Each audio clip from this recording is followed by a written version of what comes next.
Welcome to agriculture class. हम पढ़ रहे classification of field crops. Classification of field crops में हमने कवर किया botanical classification, agronomic use classification and special purpose classification. आज का जो हमारा टॉपिक है वो है crop classification on the basis of life cycle. Life cycle की बेस पर हम आज का जो हमारा क्लासिफिकेशन है वो लाइफ साइकिल की बेस पर है। लाइफ साइकिल में हमारे पास तीन है, एक है annual crops, biennial crops and perennial crops. First समझेंगे कि एनुअल क्रॉप्स क्या होता है। इसका डेफिनेशन ये है कि those crops which produce seed and complete their life cycle with in 1 years. क्या मतलब हुआ इस डिफिनेशन का? एनुअल वो क्रॉप्स होते हैं कि ये हमें सीड प्रोड्यूस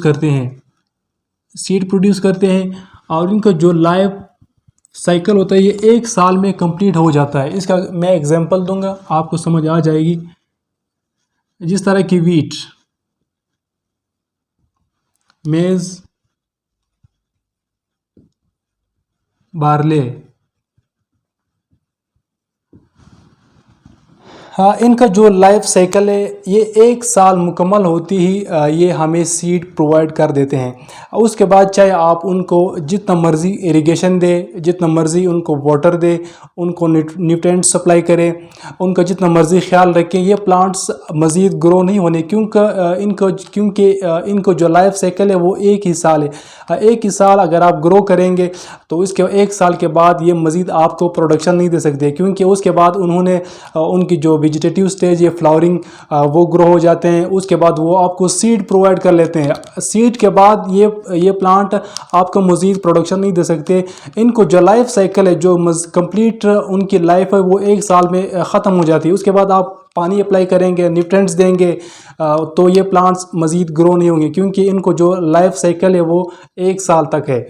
इसके बाद हमारे पास है biennial crops.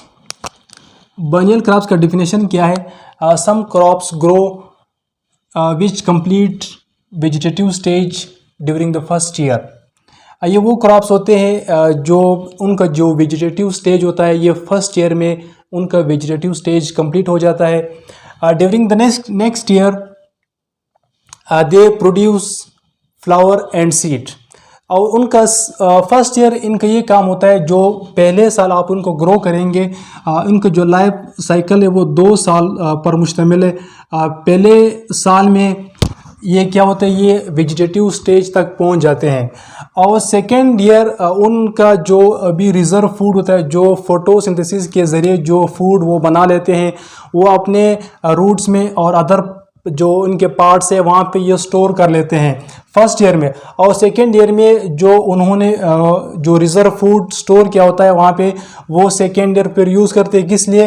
To produce flowering के लिए एंड सीड। और सीड के लिए सेकेंड ईयर ये फिर सीड और फ्लावर हमें प्रोवाइड करते हैं। पहले मैं इसका एग्जांपल लेता हूँ, फिर आपको मज़ीद समझ आएगी। इसका एग्जांपल क्या है? Turnip, carrot, radish, sugar beet, ये सारे बाइनियल क्रॉप्स है। इसमें मज़े की बात ये है कि ये जितने भी क्रॉप्स मैंने यहाँ पे लिखे हैं, जिस तरह कैरोट, टर्निप या रेडिश, इनको हम पहले साल पर ही हार्वेस्ट कर लेते हैं। इसकी क्या वजह है? क्योंकि अगर हमें फ्लावर और सीड की ज़रूरत होती तो हम इनको 2 साल के बाद हार्वेस्ट करते, फिर उनसे सीड और जो उनका सीड है वो हम यूज़ करते। हमें जो इनका सीड है वो हम यूज़ नहीं करते, हमें जस्ट जो कमर्शियल प्रोडक्शन है हमें वो चाहिए। जो हमारा मेन मकसद क्रॉप्स होते हैं वो यील्ड, हमें यील्ड चाहिए। जो कमर्शियल प्रोडक्ट है जिस तरह के कैरोट, इनका जो रूट है वो एक कमर्शियल प्रोडक्ट के तौर पर हम यूज़ करते हैं। इनका हमें जस्ट रूट से काम है। जब रूट बन जाएंगे, फ्लावर और सीड से हमारा कोई लेना देना नहीं, क्योंकि हम इन क्रॉप्स को as a commercial production use करते हैं। इसलिए हम इनको पहले ही साल पर हार्वेस्ट कर लेते हैं। हालांकि ये किस कैटेगरी में? ये बाइनियल क्रॉप्स में आते हैं। अगर आप इनको 2 साल तक इनको रखेंगे, आप हार्वेस्ट नहीं करेंगे, तो सेकेंड ईयर पर जब 2 साल पूरे होते ही ये फ्लावरिंग और जो सीड इनसे वो प्रोड्यूस करना स्टार्ट कर देंगे।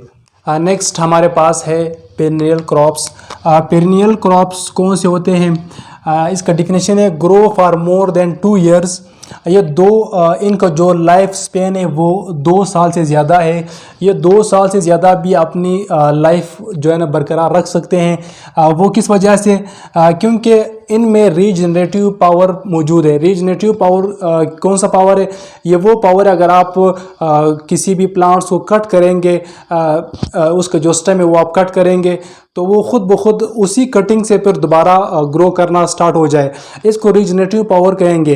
क्योंकि अगर आप कोई भी जिस तरह अगर मैं इसका एग्जांपल दूं, शुगर केन बेस्ट एग्जांपल है पेरिनियल क्रॉप्स का, एंड अल्फा।